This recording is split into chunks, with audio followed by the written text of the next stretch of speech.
As obesity, diabetes, and other metabolic disorders increase, so do mental disorders. And it's not just anxiety and depression, although these are the most common ones and the most talked about ones.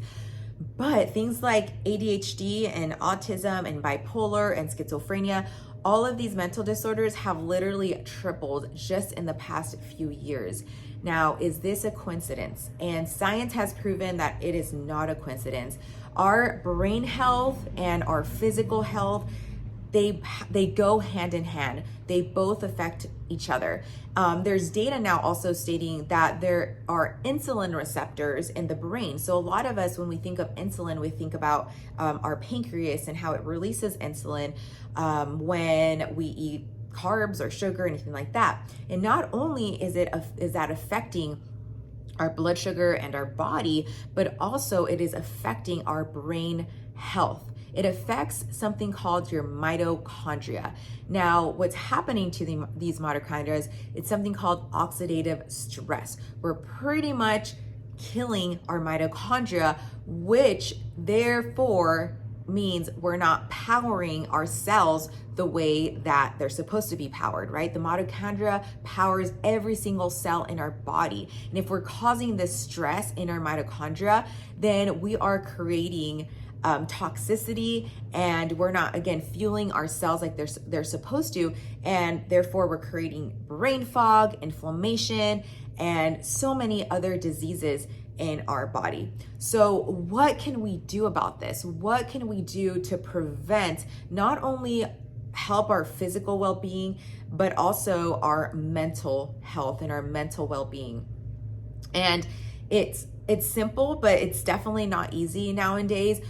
But it just comes to what we're putting into our body, how we are eating, what we are eating in our day-to-day life. And this is most importantly because of our kids, right? So their brain health matters, right? They're in this stage of development. And if we're fueling their brain with processed foods like chips and pizza and fast food every single day, that is what their cells are being made out of. That is what is fueling their body and their mitochondria. So just think about that. So not only is it important for us, it's mostly important for our kids and their well-being.